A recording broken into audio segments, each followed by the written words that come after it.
I was never the type who enjoyed parties. The pounding music, the mix of alcohol and unfamiliar faces, and the shallow back and forth of small talk always left me feeling like I didn't belong. But that night, Jake, my best friend, refused to let me stay in. "It's just a regular get-together," he said with a grin that suggested he already knew I'd regret saying no. "Nothing crazy, just people hanging out." Before I could get another word in, he had me out the door, insisting I needed to loosen up and actually live a little. At the time, I didn't realize I wasn't only stepping outside my comfort zone. I was walking straight into a night that would quietly change everything for me. When we arrived, the house looked like any other suburban gathering spot. Porch lights flickered dimly against the fading daylight. Music drifted from a Bluetooth speaker that someone kept fiddling with, and groups of people laughed, danced, and drank with an ease I'd never been able to copy. I lingered by the kitchen, sipping on a soda I didn't even want, watching Jake disappear effortlessly into the crowd like he'd been born for nights like this. I, on the other hand, felt invisible, like a ghost on the outskirts of someone else's story. More than once I thought about slipping out quietly and heading back to the peace of my apartment. But some quiet instinct, urged me to stay just a little longer. And that's when I noticed her. She was on the back porch, sitting alone, away from the chatter and the music. No phone to distract her, no forced smile, no attempt to pretend she was enjoying herself. She just sat there, still and thoughtful, her eyes tilted toward the sky as if searching for something only she could see.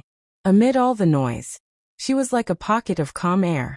I hesitated, unsure. But there was something about her, a quiet steadiness, that pulled me in. It felt oddly familiar, like recognizing someone I'd never actually met. I finally found the courage to walk over and softly asked if I could join her. She looked up, and the smile she gave wasn't the polite, practiced one you see at parties. It was real, warm, an invitation. I sat down beside her, and from that moment, the rest of the party blurred into the background. Hours passed without us noticing. The conversation flowed easily, not the shallow small talk I usually dreaded, but something that felt natural, effortless, like we'd known each other for years. She told me about her love for stargazing, how her dad used to sit with her under the night sky before he passed, and how looking up at the stars always made her feel close to him. And for the first time in a long while, I opened up too, about how crowds made me feel like I was suffocating, how I craved stillness and quiet. She didn't judge, didn't rush to fill silences. She just listened, and truly understood. In her presence, I felt something I hadn't in ages seen. Really seen. Our connection didn't spark with urgency. It unfolded gently in the spaces between words. As the night grew colder and people began leaving, laughter fading down the street, we stayed on that porch, wrapped in a forgotten blanket, unwilling to let the moment slip away. When it was finally time to leave, we exchanged numbers with promises that felt heavier than casual goodbyes. And those promises held. We met again and again, late-night walks under the stars, coffee dates that stretched into afternoons, movie marathons, swapping books, quiet evenings at the park where she showed me constellations through her telescope. Without realizing it, we became each other's person. Not a whirlwind romance, not a dramatic storybook love, but something steady, real. The kind of love that feels like home.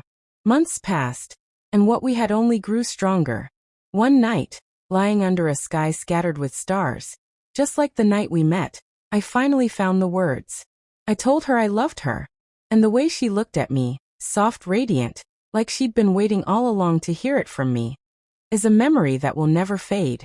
For the longest time, I thought life's biggest changes arrived with noise, with grand gestures, with dramatic turning points. But that night taught me differently. Sometimes, everything shifts quietly, with the simple magic of sitting beside someone who understands you without needing explanations.